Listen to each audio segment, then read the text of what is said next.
Hey guys, so in this video I'm going to be showing you guys how to desolder something from the motherboard.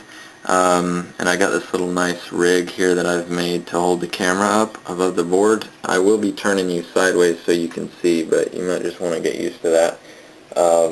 This is what we're going to actually be desoldering from the board. It's just a little push button. It's kind of like a momentary push button, only it clicks. I don't know if you can hear it, but it's pretty cool. And it works really nicely, and it just pretty much lets electricity flow through here. So if you see anything like an auxiliary port or a push button, momentary push button, a processors would of course be really hard on newer computers because they're pretty much built in. But these are actually, what it is these little spikes that you see are actually pegs going all the way through the motherboard, and then the solder is just holding them on this side of the motherboard from pulling back through the other side. And yeah, so I guess with that being said, I'm going to do my best to keep the camera steady and show you all the tools that we're going to be using.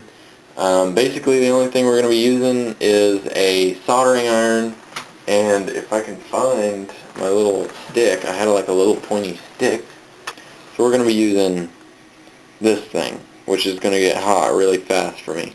So if I see, oh, there it is, I found it.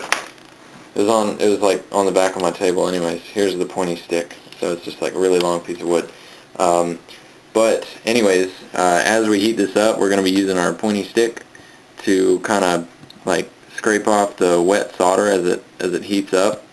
And you'll notice that as you get the solder hot, it gets wet, and then you can just kind of use this to scrape away the wet solder and get everything to fall through.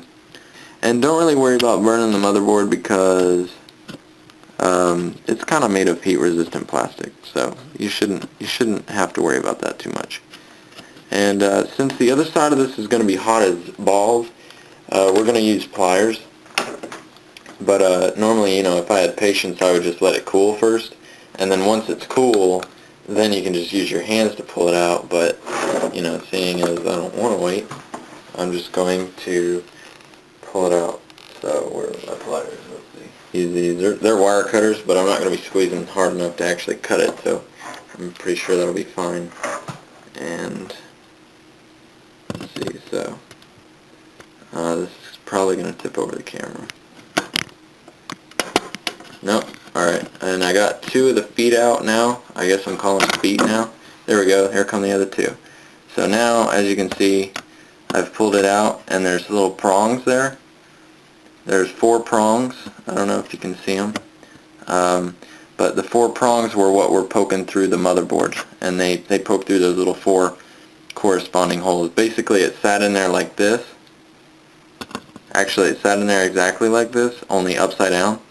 So that's why those 4 prongs fit so nicely. And let me see how hot this thing is.